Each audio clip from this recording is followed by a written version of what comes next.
আসসালামু আলাইকুম फ्रेंड्स, আজকে আমি আমাদের বাসার একটা ভিডিও করে আপনাদের দেখাচ্ছি। আর এটা আমাদের যখন আমরা বাসাটা নেই তখনকার করা ভিডিও। আর এটা আমার তৃতীয় বাসা পর্তুগাল আসার পর। এর আগে আমি দুইটা বাসা চেঞ্জ করি, তবে এই বাসাটা ছিল সবথেকে বেস্ট।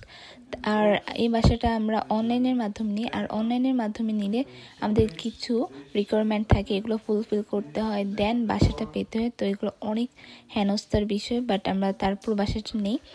তবে সুবিধা হচ্ছে খুব সহজে ওরা চাইলেই আমাদেরকে বলতে পারবে না হুট করে যে বাসা থেকে চলে যাও, আবার আমরাও হুট করে বলতে পারবো না, কারণ আমাদের ঠিক 2 মাস আগে ইনফর্ম করতে হবে এবং তারাও আমাদেরকে 2 মাস আগে ইনফর্ম করবে যে বাসা ছেড়ে দাও। আর বাসাতে তারা সব কিছুই দেওয়া ছিল, আমাদের ফুললি ফার্নিশ ছিল এবং প্রত্যেকটা জিনিস সাজানো ছিল, এবং কি তারা আমাদেরকে টাওয়াল পর্যন্ত দিয়েছিল, যদিও আমরা নিজেদের জিনিসপত্র কিছু নিয়ে এসেছিলাম। সব কিছু গোছানো ছিল, হ্যান্ড ওয়াশ থেকে শুরু করে ডিটারজেন্ট, মানে ইচ অফ এভরিথিং তাদের দেওয়া ছিল। এবং কি আমাদের বাসার মধ্যে আমাদের যে লবণ সেটা পর্যন্ত দেওয়া ছিল। আর ঘর তো ফার্নিশ করাই ছিল, প্রত্যেকটা জিনিস সাজানো ছিল। এবং এটা হচ্ছে আমাদের মাস্টার বেডরুম। বেডরুমটা একটু ছোট ছিল, বাট ইটস ওকে। বাসাটা তবে অনেক বড়, কারণ এখানে 3 রুমের বাসা ছিল। আর এটা কিন্তু হলো ওপরে 2টা রুম, আর নিচে হলো আমাদের একটা ডাইনিং এরিয়া, আর এটা হচ্ছে আমাদের ড্রয়িং রুম আর কিচেনটা অ্যাটাচ করা। তো টোটাল 5টা রুমের মতো আছে। আর প্রত্যেকটা প্রোডাক্ট ছিল ইকিয়া প্রোডাক্ট। এটা খুবই ভালো একটা ব্র্যান্ড, ওয়ার্ল্ড ওয়াইড একটা নাম করা ব্র্যান্ড।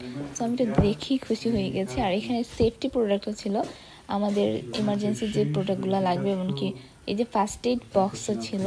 তো আমরা সব কিছু চেক করছিলাম, লিস্টে আমাদের কী কী দেওয়া ছিল সবগুলো কন্ট্যাক্ট পেপারে লিস্টে আমরা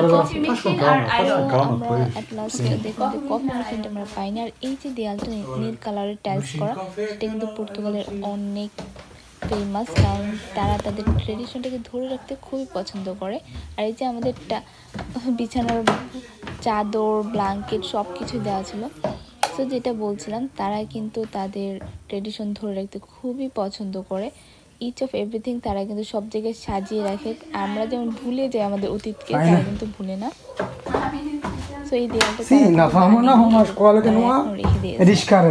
আর একটা মন খারাপ হয়েছে বিকজ এখানে ইলেকট্রিক চুলা ছিল, আমি আবার ইলেকট্রিক চুলাটা তেমন একটা লাইক করি না। সো ওকে, বাকি সব কিছু যেহেতু এত সুন্দর, টিভিটাও ছিল অনেক ভালো, আমার খুবই ভালো লেগেছে। আর এই যে সাদা যে পেপারটা আমাদের বসের হাতে, সেটা ছিল কন্ট্রাক্ট পেপার। আজকে এই যে ভিডিওটা করার সময় আমরা সব কিছু মিলিয়ে দেখছিলাম, যদি সব কিছু ঠিক থাকে তাহলে